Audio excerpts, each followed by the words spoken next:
In late November, Mazda gave us a glimpse into the future of their electrification plans. And less than a month later, Mazda has given us juicy details of its future. We also have news of the MX-5 next generation, and we have news on their upcoming spinning Dorito revival. Yes, the Rotary is getting details as well.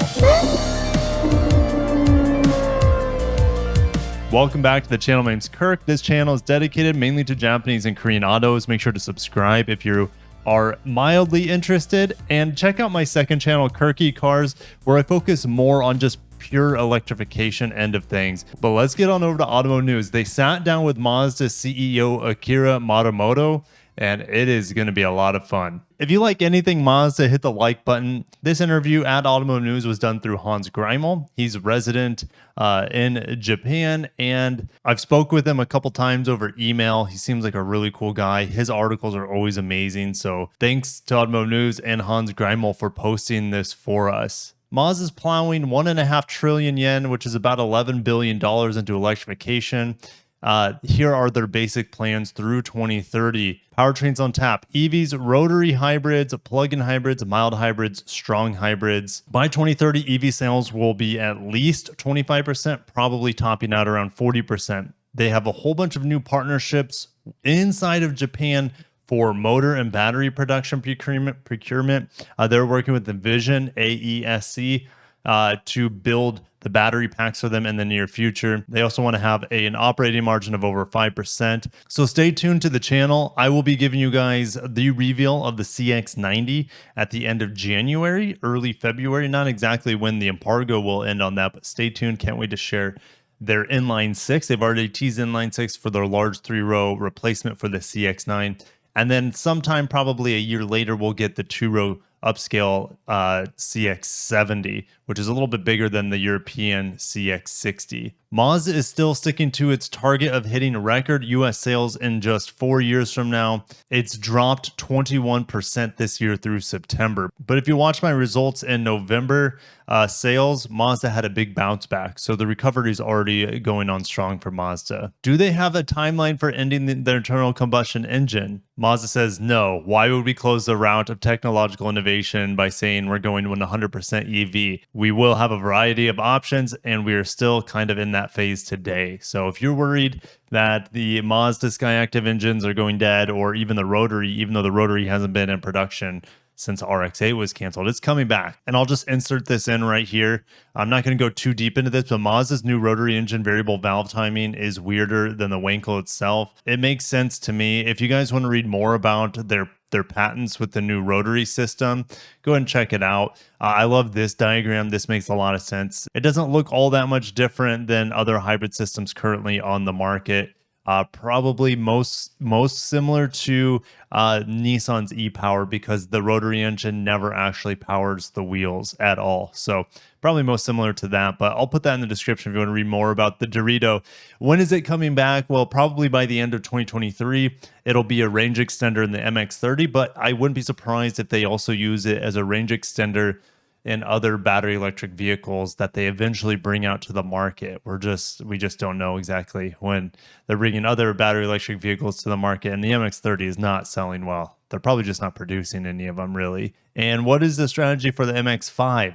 Yes, MX-5 or future RX sporty car in the era of electrification. They will proceed with electrification of those models. Does that mean the RX is going to be returning in the future? Is Akira-san confirming RX and MX-5 being electric in the future? Well, they'll have to be electrified in some shape or form. I mentioned mild hybrid in my last video with the MX-5, but this is saying I think the RX could come as a serial hybrid with a rotary engine in the back. That would be pretty amazing.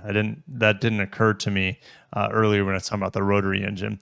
And then he says, and we want to keep the joy of driving. That is the essence of the Mazda brand. And then he's asked about the Vision study model, that beautiful little I'll put up images for you. Beautiful concept model that to me looked like a future RX model, but he says, no, it looks like the future MX-5. That's an expression of our commitment to customers that we will keep providing such exciting vehicles. So that was like a hardtop MX-5. So maybe the next generation of MX-5 is going to be more flexible. They'll have drop tops of it, but they're also going to have fixed roof versions of it. Is that a possibility? Absolutely. But this is a concept, and we're probably until like 2026 or so away. We're a long ways away from seeing that vehicle come to the market, in my opinion. So by the end of the fiscal year 2026, Mazda wanted to produce 1.8 million vehicles per year. So we haven't even ended the fiscal year 2022. That will end in March 2023. So we're still a way out for the fiscal year 2025 to wrap up. I think they could absolutely do it. They say that they have production capacity of 1.7 million units based on straight time production, but they withdrew from Russia. Their China operation has been reorganized, so there's been a reduction. They also have the Alabama plant that's not running at full production either, not even close, where they build the CX-50. They want to sell 450,000 vehicles per year in the US alone. They currently only have 10 days of inventory, so the demand is there for Mazda, absolutely. But he talks about recession. Next year, we're thinking about the recession. It depends on the magnitude of the recession. But he says so far, high-grade models have been selling well, but that might not be the case next year. With interest rates rising, customer payments are going to increase. So he's thinking the rich high-grade mix that we have this year may not be applicable next year. And if you think about it, they're introducing more expensive vehicles on the market with the CX-90 and CX-70. What about the labor shortage of Mazda's new Alabama assembly plant? Well, unemployment is 2.2% in Alabama, which is much less than the national average. He thinks labor shortage in manufacturing is really a big issue. He said that's not really the case in the service industry, but in manufacturing, especially with young people, turnover is really, really bad. And that is a challenge in the US right now.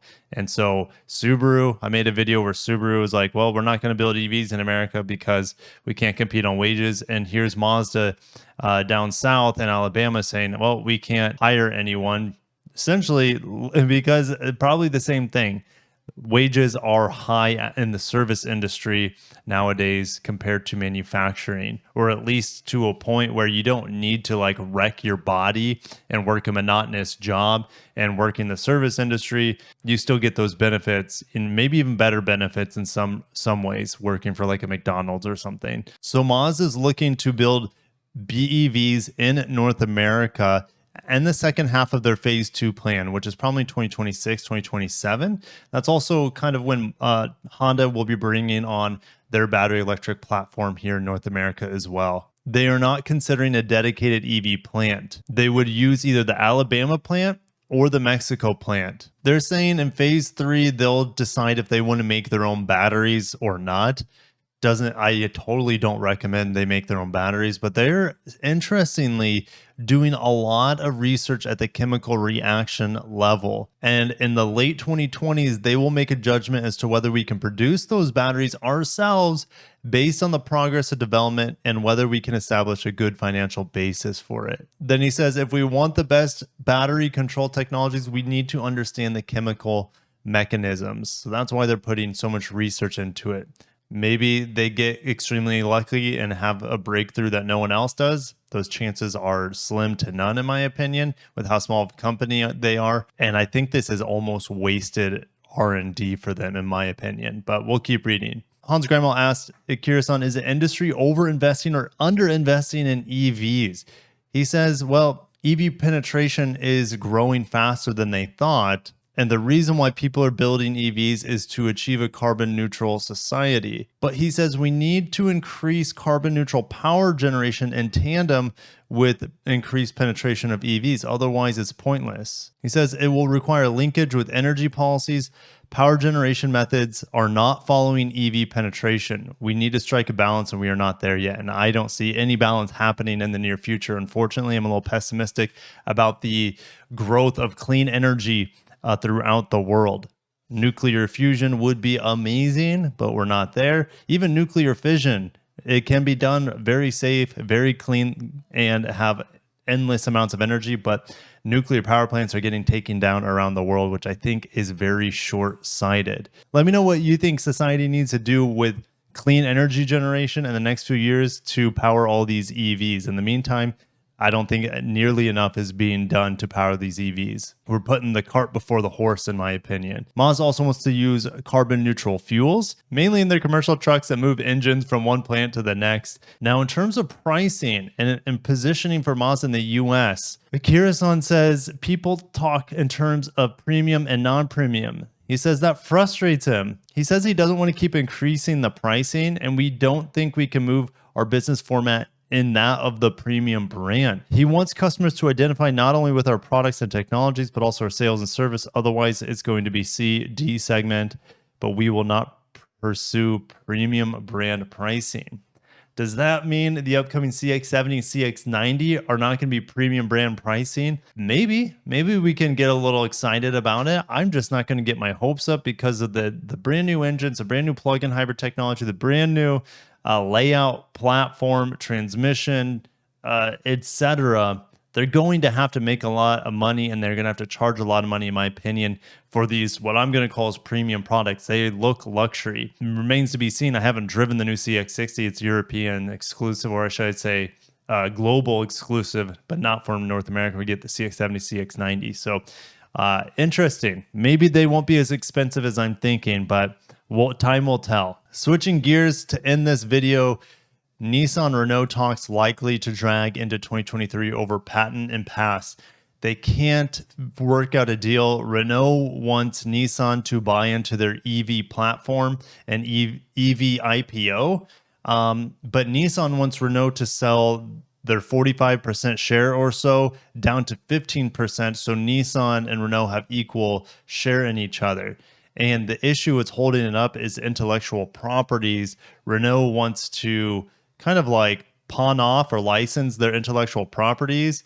Nissan does not. Nissan does not want other companies to get their hands on their hard-earned work and essentially crown jewel of engine technology, etc. So, man, this is going to be fun to watch in the coming weeks and months. And the deal was supposed to be done, I think, mid-November, and here we are going into mid-December, and we're not close to a deal yet. Speaking of electrified Nissans, Nissan electric sports car reportedly coming as Nissan GTR's EV replacement. I don't think this is true, but everything comes in context because they're talking about a Nissan vehicle in Europe. Okay, so the GTR maybe doesn't come in Europe as a next generation because next generation GTR is probably going to still have a twin turbo V6 in it, but that won't fly in Europe with their really enormously strict emissions. So they're going to have a different sporty sports car. Now they had the far out concept of this thing. I don't think this is anywhere close to what this Nismo sporty car will be. There's the rumors of the Silvia making a comeback. I think that would be more appropriate as a battery electric coupe. A Nismo Silvia EV would be amazing. This is what Takao Katagiri said, who is CEO of Nissan's Nismo. He said, "There is a very important vision for Nissan in Europe. It's about the heart of this new car. This region, the UK, is very, very special for us, especially for performance cars. So one thing I can say is please wait. We are going to introduce a very exciting model to the UK market under the Nismo brand. Probably won't be until the later half of the 2020s. Nissan plans to have solid-state batteries in 2028, so probably around then. Maybe later. Hard to say, but it looks like they have the design and vision for these battery electric Nismo cars, but they just don't have the battery packs and technology for them yet. Go figure. So stay tuned. Again, this is going to be very a long developing story, but there will be a Nismo sports car coming for at least Europe, and I would assume for just about everywhere in the world. Is it going to be the new GTR? I guess it's a possibility because we look at the NSX. It's going to be fully battery electric, but I think both the GTR's fully electric future and the NSX's fully electric future hinge on solid-state batteries, as well as the Lexus sports electric concept. So the three big Japanese supercars won't come until solid-state batteries, in my opinion, and that probably won't be until 2027, 2028 at the earliest. So anyways, I would like to see a Silvia, I think a little bit more affordable Nismo sports car because the GTR hypercar, electric car essentially, is just not going to be affordable. But I'm going to end the video there. Sorry, my video cut out, my memory card filled up, and I'll get you guys in the next video. If you enjoyed today's content, smash the like button, subscribe for more Japanese and Korean auto news and reviews. Have a great day. Take care of yourselves and peace.